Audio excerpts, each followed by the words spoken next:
আজ হচ্ছে শুক্রবার এখন আমার রান্না বান্না হয়ে গেছে আর প্রচণ্ড গরমও লাগছে।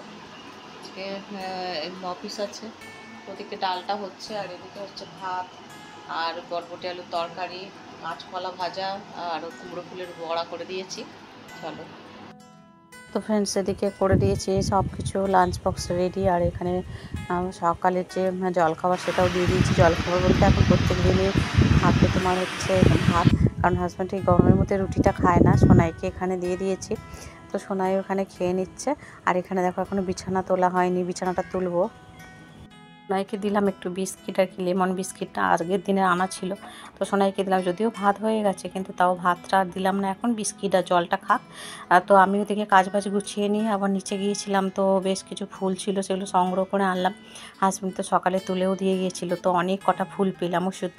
আর সত্যি কথা বলতে এই যে গাছ এত কষ্ট করে লাগানো হয়, তার যত্ন পরিচর্যা, যখন এই যে ফুল পাই না, তার থেকে ভালো কিছু আর হয় না। আজকে মা লক্ষ্মী বাসুদেবকে ভালো করে পিতাম্বরী দিয়ে ভালো করে পরিষ্কার করলাম, দেখো কত সুন্দর লাগছে। আর এরকম সুন্দর করে ফুল দিয়ে সাজিয়ে গুছিয়ে ভগবানের পূজাটা করলাম। আর এখন তাড়াতাড়ি পূজাটা হয়ে গেল, তো যেহেতু বৃহস্পতিবারে পূজাতে একটু সময় লাগে, তো আজকে অনেকটা সময় লেগেছে। সোনাই এখন অনেকটা বড় হয়ে গেছে, তো সোনাই না নিজের পড়াটা নিজে করে নেয়। ওর পাশে একটু বসতে হয় আর আমাকে বলে, মা তুমি ও ঘরে গিয়ে তোমার কাজ করো, আমি পড়া করি। তবে সব সময় যে এরকমভাবে করি তা নয়, এরকমভাবে চললে ও তো আর ভালো মন্দ বোঝে না, ওর সাথে তো আমাকে বসতেই হয় আর কি। তবে অনেকটা সময় সোনাই একা কাজগুলো করে নেয়, তো ওকে বলে দিয়ে এইগুলো করো, ও করে নেয়। আর তো ছোটো থেকেই সোনাই এটা কিন্তু করে নেয়, ওকে বললে ওর কাজগুলো করে নেয়। আর স্কুলের কাজ থাকলে তো ওকে বলতে হয় না, করে নেয়। আর এদিকে আমার পূজা টুজা হয়েও গেল, সোনাইয়ের পড়াটা চেক করে বসিয়ে দিলাম গানে। আগের দিন অনেকটা বকাবকি করেছিলাম আর কি সোনাইকে, তো সোনাই একাই বসে গেছে। আজকে যে একটু বলেছি, তো ওর জন্য আবার গুলে নিলাম একটু শরবত, তো ওকে দিয়ে আমি নিজেও খাবো।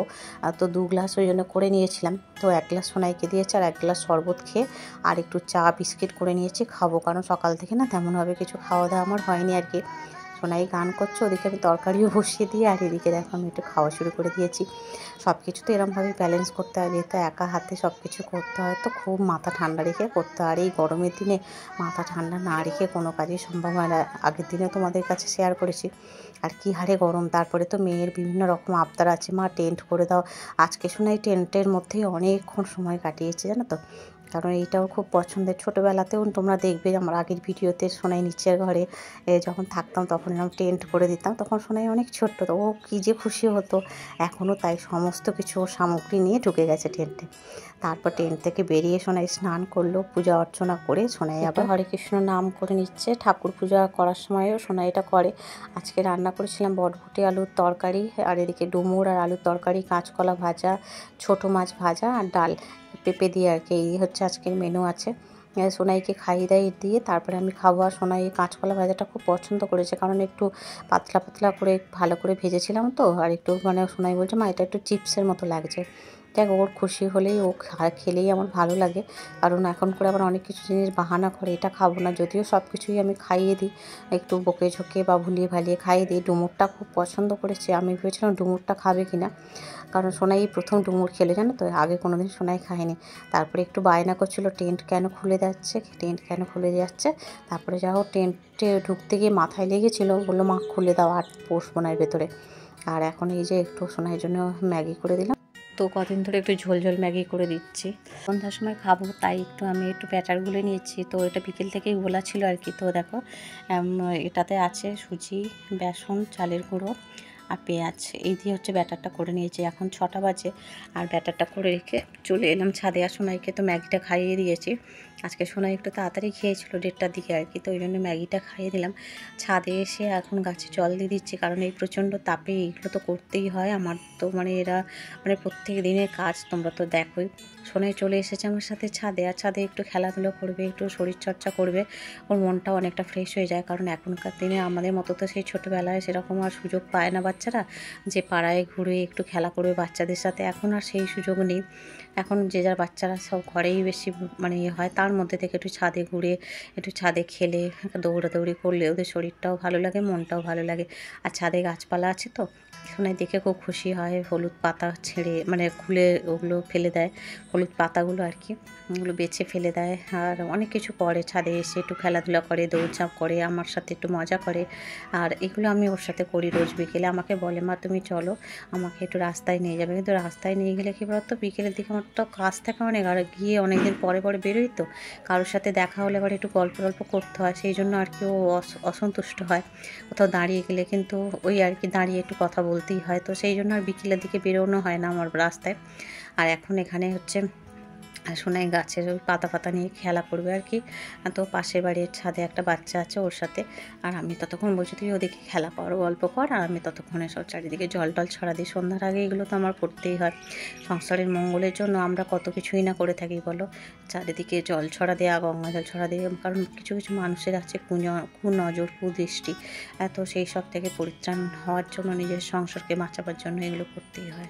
যেন তো প্রত্যেক সময় নিয়ম করে সকাল সন্ধ্যা চারিদিকে ধূপপাতি দেয়া এবং চারিদিকে ছড়া ঝাঁট, এগুলো যে আগেকার দিনের আমাদের ঠাকুমারা দিদিমারা করে আসতো, তো এর কিন্তু অনেক কিছু বাস্তবসম্মত কিন্তু অনেক কিছু আছে যেগুলো হচ্ছে আমরা বাস্তুশাস্ত্রে মেনে চলি আর কি। তো এখনকার দিনে তো ফ্ল্যাটে যারা থাকে সে তার, কিন্তু তবুও আমাদের যেহেতু নিজেদের বাড়ি, আমাদের এগুলো মেনে চলতেই হয়। ছড়া ঝাঁট, তারপরে সকাল সন্ধ্যে ধূপবাতি দেওয়া ঠাকুরের স্থানে এবং চারিদিকে বাড়ির চারিপাশে, এগুলো তো আমরা করেই থাকি। আর কিছু কিছু মানুষের যে কুনজর কুদৃষ্টির কথা বললাম, সত্যি তাতে কিন্তু ঘরের ওপর অনেক মানে অমঙ্গল হয় আর কি।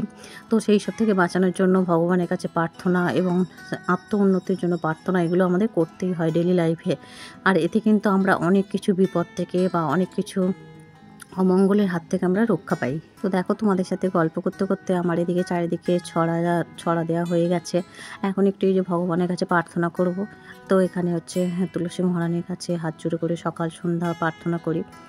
তো অন্য কিছুই নয়, ভগবানের কাছে এইটুকুই থ্যাঙ্কস জানানো যে ভগবান তোমার কাছে অশেষ কৃতজ্ঞ, তোমাকে তুমি যে আমাদেরকে সব কাজ সুষ্ঠুভাবে সম্পন্ন করতে দিচ্ছ, এটাই তোমার কাছে আমরা অনেক কৃতজ্ঞ। ভগবানের কাছে কিছু চাওয়া পাওয়া নেই, শুধু এইটুকুই মানে ভগবানের কাছে প্রার্থনা। এবং প্রত্যেক দিন যে সকালটা আমরা দেখতে পাই এবং দিন শেষে যে মাথা ঠান্ডা রেখে আমরা ঘুমোতে যাই, এইটুকুই ওনার কাছে কৃতজ্ঞ যে উনি এইটুকু আমাদেরকে দিচ্ছেন, তাতেই আমরা অনেক খুশি। এবার তো সবটাই আমাদের কর্মের ওপর ছেড়ে দিতেই হয়, কর্ম তো আমাদের করে যেতেই হবে এবং ফলাফলটা কি হবে না হবে সেটা তো পরের ব্যাপার। যাক, ভগবানের কাছে প্রার্থনা হয়ে গেছে, এবার একটু আমি হাঁটাচলা করব এখানে আর কি, ছাদে একটু হাঁটবো। সেই যে একটু ছাদে ঘুরছি, ভীষণ সুন্দর হাওয়া দিচ্ছে ছাদে, আর ঘরে তো প্রচণ্ড গরম। আর সোনাই এই যে খেলছে, সোনাই ওই খেলছে, এই দেখো খেলছে। আর পাশের বাড়ির একটা বাচ্চা আছে ওদের ছাদে, এই দেখো এই যে। কি বাবা, কি পড়ে আছে? খেলো খেলো, আচ্ছা ঠিক আছে। তো এই যে আজকে মোটামুটি সারাদিনের কাজকর্ম তোমাদের সাথে শেয়ার করেছি,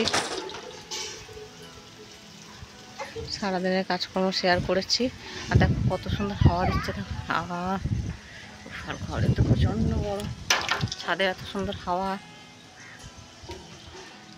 এবার একটু হাঁটবো ছাদের মধ্যে, তারপরে থাকবো কিছুক্ষণ, তারপরে নিচে যাবো। দেখো আজকে কিছু কথা আমাকে বলতেই হচ্ছে। কিছু মানুষ তোমার হচ্ছে কোনোদিন ভালো চায় না, কেন চায় না সেটা আমি বুঝি না, কিন্তু তারা চায় না ভালো, সেটা তাদের আচার ব্যবহার এবং তাদের দৃষ্টিভঙ্গিতেই বোঝা যায়। আমার ভালো চাওয়াটা না চাওয়াটা সেটা কিছু নয়, কিন্তু তারা অপরের ভালো কোনোদিনই সহ্য করতে পারে না। সেটা আমরা তো দেখো মানুষের সাথে মিশতে মিশতে আমরা তো এইটুকু বুঝি। তো সেই সব মানুষের দৃষ্টি আর কি, সেটা যে কতটা খারাপ সেটা অনেকেই জেনে থাকো, সেটা আর বিশেষ করে বলার কিছু নেই। তো সেই সব মানুষদের সংস্পর্শে না থাকাই ভালো, এবং তাদের থেকে যতটা তুমি দূরে থাকবে তোমার সেটা ভালো হবে আর কি। তো সেই সব মানুষদের হাত থেকে নিজের সংসারকে, নিজের সব কিছুকে বাঁচাবার জন্যই আমাদের সবসময় আমাদের প্রচেষ্টা করে যেতে হয়। আমরা তো যে কাজ করি ঠিক আছে, তার সাথে সাথে তাদেরকেও অ্যাভয়েড করতে আমাদের হয়, কারণ সংসারে ভালো মন্দ সব কিছু নিয়েই আমাদের এই সংসার। তো সেই মন্দগুলোকে দূরে হটিয়ে তারপরে ভালোগুলোকে নিয়ে আমাদের চলতে হয় আর কি। আর দেখো, তোমাদের সাথে গল্প করতে করতে লাইট পোস্টের আলো জ্বলে গেছে, আর এখন অনেকটাই কিন্তু প্রায় 6টা 15 হয়ে গেছে। সোনাই যেহেতু খেলা করছে, তাই আমি একটু ভাবলাম যে ছাদে একটু বেশিক্ষণই থাকি। আজকে আর আমি নিচে যাব অনেকটা লেট করে। আজকে তো আর চাপও কিছু নেই, কারণ যেহেতু আমার সন্ধ্যা নিবেদনও হয়ে গেছে। আর সোনাই বেশ খানিকক্ষণ খেলা করেছে আজকে আর কি, ওর মনের মতো করে অনেক খেলনাও নিয়ে এসেছিলো আজকে। আর এদিকে দেখো কত হাওয়া দিচ্ছে, তোমরা গাছগুলো দেখলেই বুঝতে পারবে। দেখো, আর ছাদে যখন চারিদিকে জল টল ছড়া দিই না, এত সুন্দর লাগে, কি সুন্দর শান্ত স্নিগ্ধ লাগে। ভোরবেলাটা আরোই সুন্দর লাগে। ভোরবেলা আর এই সন্ধ্যার আগের মুহূর্তটা যে কত ভালো লাগে। আর চারিদিকে একদম সবুজে সবুজ, অনেক কটাই গাছপালা আছে আমাদের বাড়ির চারিপাশে আর কি। আমাদের নয়, মানে আশেপাশের আর কি, পাশের বাড়ি ওদের বাগান আছে, তো তার জন্য অনেক কটাই গাছ আছে। সংসারে আর তুমি কর্মক্ষেত্রে বলো, আর তোমার আশেপাশে বাড়ির চারিপাশে কিছু নেগেটিভিটি মানুষ থাকে, যাদের চিন্তাভাবনাই সবসময় নেগেটিভ। তারা তোমার কোনো দিনই ভালো চায় না, ভালো দেখতে পারে না। তাদের থেকে তুমি দূরে থাকো, তাহলেই তুমি ভালো থাকতে পারবে। আর তাদেরকে নিয়ে একদম ভাববে না, তাদের ভাবনাটা তাদের মতো করেই ভাবতে দাও। তুমি তোমার মতো থাকো। যখনই বুঝবে যে সে নেগেটিভ, তার থেকে একটু দূরে সরে আসলেই তোমার দেখবে জীবনটা কত ভালো হয়ে যাবে। আর তুমি যত ওইসব মানুষের সংস্পর্শে থাকবে, ওদের কাছে তুমি ভালো হওয়ার চেষ্টা করবে, সেটা কিন্তু কোনো দিনই তুমি ভালো হতে পারবে না। কারণ আমিও দেখেছি কিছু কিছু, আগে তো আমি অনেক মিশতাম অনেকের সাথে, তখন অনেক নেগেটিভ মানুষদের সাথে, তাদের কাছে না যতই তুমি কিছু ভালো করার চেষ্টা করো, যাই কিছু করো, কিন্তু কোনো দিন তুমি ভালো হতে পারবে না। কিছু না কিছু খুঁত দিয়ে, কিছু না কিছু তোমাকে বলে তারা তোমার মধ্যেও সেই বিষটা ঢেলে দেওয়ার চেষ্টা করে, জানো তো। তুমি কোনো সময় ভালো থাকতে পারবে না যতক্ষণ না ওদের সংস্পর্শ থেকে দূরে থাকতে পারবে। তো এইগুলো শিখেছি আর কি, চলতে চলতে আরও জীবনে চলার পথে আরও কত কিছুই শিখতে হবে আমাদের। আর দেখো, তোমাদের সাথে গল্প করতে করতে গোপাল সোনাকেও শয়নে দিলাম। আর এখন কিন্তু 7টা 7:30 বেজে গেছে। গোপাল সোনাকে শয়নে দিয়ে রান্নাঘরে যাব, গিয়ে ওই ব্যাটারটা করে রেখেছিলাম। আজকে একটু গোলা রুটি মতো করেছি, ওই সুজি দিয়ে বেসন দিয়ে, আগের দিনের মতোই। তো ওরকম আর কি। তো সোনাই বললো, মা আমি একটা খাবো, কারণ ওপরে অনেকক্ষণ খেলা করেছে, ওরে হয়তো একটু খিদেও পেয়ে গেছে। এখন যেহেতু 7:30 বেজে গেছে, সোনাইকে একটা দিলাম ছোট দেখে, আর আমি বাকিটা নিলাম। রাতে আজকে করেছিলাম আলু আর পটল দিয়ে একদম পাতলা ঝোল। তো এই দিয়ে সোনাইকে রাতে ডিনারটা কমপ্লিট করে দিচ্ছি। এখানে ভিডিওটা এন্ড করছি। সবাই ভালো থেকো, সুস্থ থেকো। পরের দিন নতুন আবার একটা ভিডিও নিয়ে হাজির হব। ততক্ষণ সবাই সেফ থেকো, খুব খুব খুব ভালো থেকো, হাসি খুশি থেকো, জীবনটাকে উপভোগ করো। বাই বাই বন্ধুরা, গুড নাইট।